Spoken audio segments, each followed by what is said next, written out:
ଦେଖନ୍ତୁ ସାଙ୍ଗମାନେ ଆଜି ଆମେ ପ୍ରସ୍ତୁତ କରିବା କନ୍ଧମୂଳ ଖଟା। କନ୍ଧମୂଳ ଖଟା ପାଇଁ ଟମାଟୋ ଆଉ କନ୍ଧମୂଳକୁ ଦେଖନ୍ତୁ ଗୋଟା ଧୋଇ ଦେଇଛି। ଧୋଇ ସାରିଲା ପରେ ତାକୁ କାଟିଦେବା। ତାପରେ ଗ୍ୟାସ୍ ଅନ୍ କରିକି ପ୍ୟାନ୍ ବସେଇବା।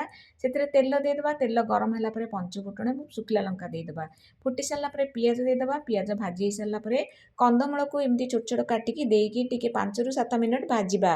ତାପରେ ସେଥିରେ ହଳଦୀ ଗୁଣ୍ଡ ଦେଇଦେବା। କାଶ୍ମୀର ରେଡ୍ ଚିଲି ପାଉଡର ଦେଇଦେବା। ଟେଷ୍ଟ ହିସାବରେ ଲୁଣ ଦେଇଦେବା। ଦେଇକି ଟିକେ ଭାଜି ସାରିଲା ପରେ ଟମାଟୋକୁ ଆମେ କାଟିକି ଏଥିରେ ଏବେ ଏଡ୍ କରିଦେବା। ତାପରେ ଟମାଟୋକୁ ଟିକେ ଘୋଡ଼େଇକି ବସେଇବା। ତାପରେ ସେଥିରେ କସ୍ତୁରୀ ମେଥି ଦେଇଦେବା। ତାପରେ ଏଥିରେ ଟିକେ ଆମ୍ବ କଷି ଅଦା ଦେଇଦେବା। ଦେଇକି ଭଲ ଭାବରେ ଆମେ ମିକ୍ସ କରିବା। ତାପରେ ଟମାଟୋ କନ୍ଧମୂଳ ସିଝି ସାରିଲା ପରେ ସେଥିରେ ଗୁଡ଼ କିମ୍ବା ଚିନି ଏଡ୍ କରିଦେବେ। କରିକି ଭଲ ଭାବରେ ଘାଣ୍ଟି ଦେବା।